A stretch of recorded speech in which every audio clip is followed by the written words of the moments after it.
各位网友，大家好，我是包明。这期话题我们说一说美媒的一些动态。美国媒体指出啊，美国在台海冲突中获胜并非必然，即使获胜也是惨胜。美国智库战略与国际研究中心 CSIS 在1月9号呢发表了一份关于台海战争的兵棋推演的报告。这个由美军高层和战略规划者参加的兵棋推演活动，一共进行了24轮。尽管做了大量不可靠的条件的设定和假设，在所有的结果中，美国和日本联军也仅仅是取得了惨胜。美日联军至少有2艘航母、数10艘战舰、数百架战机和数万军人丧生。但是让美国人心里得到安慰的是，解放军的渡海舰队在大部分推演中呢，都被美日摧毁，无法占领台湾。这个推演报告啊，在美国政界呢引起了很大的反响，至今仍然有不少的政客和一些学者在津津乐道。美国国家审核网站在1月15号发表了前美国海军副部长、智库约克镇研究所的创始人塞斯·克罗波西的文章。美国在台湾问题上与中国的冲突中取得胜利并不确定，指出呢这种兵棋推演呢并不靠谱，美国必须加大军事投入才能威慑中国。国家审核网站是美国共和党的媒体，特朗普的支持者不少。网站所有涉及中国的文章对中国的态度都十分的不友好，十分的强硬。连这个网站都认为美军不一定能赢，说明美国人真的是心虚了，但还有保持霸权的幻想，或者成为某种自信。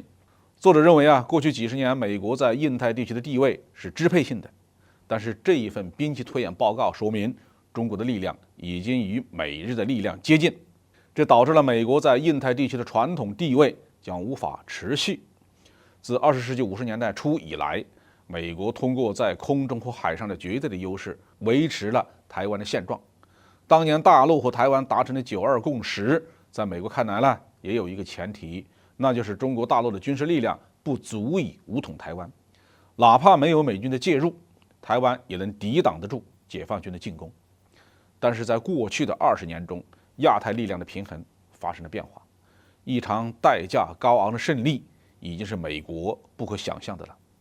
这场兵棋推演呢，确定了美国获胜的几个关键的要素：一是美国必须马上帮助台湾提升军事能力；二是即使日本避免直接参与台海战争，美国也必须能够使用日本的军事基地；三是美军呢必须使用大量的远程导弹攻击中国的军舰。然而，解放军的战略战术或者对美国及其盟友不利的政治军事环境，可能会破坏这些关键要素中的每一个。中国可能以密集的轰炸开始这场冲突，针对的是美国在这个地区的所有的军事基地，包括琉球、关岛以及澳大利亚和菲律宾未来的可能的美军基地，还可能攻击美军的港口。如果美国军舰在港口停靠，那么美军将在战斗正式开始之前就丧失战斗力。其他的政治条件呢，也可能对美国不利。俄乌冲突有可能仍然在继续，需要美国的战略关注。伊朗由于远程打击能力的提升，并获得了俄罗斯先进武器，可能会升级与阿拉伯国家和以色列的战争。土耳其和希腊的冲突将需要北约采取行动。巴基斯坦可能会对印度采取行动，等等等等，这些问题都可能在台海战争的时期爆发。那个时候，美国该怎么办呢？按照 CSIS 的假设，即使有2艘航母和数万美军的损失，美国在短期内也将难以应对朝鲜战争或者另一场地区战争。此外，即使假设战争的所有因素都对美国有利，解放军武统失败，中国也很可能以比美国快得多的速度重建舰队。5年或10年以后，美国还将面临同样的台海战争。到那个时候，美军的力量就要比解放军还弱了。到那时候，美军该怎么办呢？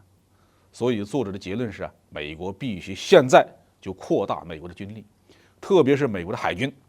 扩大到足以在台海战争中彻底击败解放军的程度。但是作者丝毫没有想过，美国的军费和国力够吗？中国的造船工业规模目前是美国至少100倍。2022年，中国造船总吨位超过了4000万吨，比工业力量，美国哪里比得上中国啊？